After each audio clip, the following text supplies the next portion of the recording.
So, napanood ko tong video na to guys. Magbigay lang tayo ng personal opinion bilang isang OFW, bilang isang nanay, at bilang isang breadwinner na din sa pamilya. So, ang sinasabi niya sa video, nung nasa abroad pa siya, mahal na mahal siya ng mga kapamilya niya. Pero nung pag-uwi niya sa Pilipinas, hindi na niya nararamdaman at nabastos pa siya at kumbaga walang-wala na siya. Na yung tipong wala na siyang kakayahan ay sustain yung pangangailangan niya. Hindi natin pwedeng husgahan si nanay, hindi natin pwedeng husgahan yung family niya kasi hindi natin alam kung ano yung background ng family nila. Pero kung titingnan natin yung sinabi niya doon sa television, sa social media, na kumbaga 30 years siya sa abroad, walang-wala siya nung pag-uwi niya sa Pilipinas, na stroke pa siya. So kumbaga ngayon, parang punong-puno siya sa pagsisisi.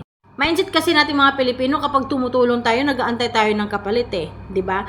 Pero guys, ito lagi niyong tandaan ha. Kapag tutulong kayo, kalimutan niyo na 'yon. Huwag na kayong mag-antay ng kapalit. Bahala na yung mga tinulungan niyo kung paano nila pahalagahan, paano nila ingatan, at paano nila bibigyan ng halaga yung mga tulong na binigay mo sa kanila. Kung ikaw yung tipong OFW na pinagkatiwala mo yung mga gusto mong ipundar sa Pilipinas, kung sino man yung pinagkatiwalaan mo, dapat mayroon kayong malinaw na pag-uusap. Na darating ang panahon na pag-uwi ko, ganito. Kumbaga malinaw na pag-uusap. Hindi yung kumapit ka lang dahil nagtiwala ka dun sa taong pinagkakatiwalaan mo. Dapat mayroon kayong resibo, mayroon kayong malinaw na pag-uusap. Kapag ikaw yung tipong OFW na nagtiwala ka.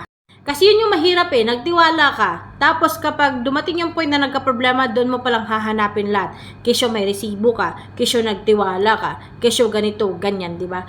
Mas maganda, ikaw na lang mismo mag-ipon ng pera mo. Pagdating ng panahon na gusto mo na magpurgod, ikaw na mismo ang bahala kung ano yung gusto mong gawin. Gusto mong magpagawa ng apartment, gusto mong mamasyal, or kahit anong gawin mo, at least alam mo na hindi mo hahanapin yung pinagpaguran mo. Kaya mas maganda na wag na lang magtiwala kaysa naman magtiwala ka sa mga taong magiging kaaway mo pagdating ng panahon.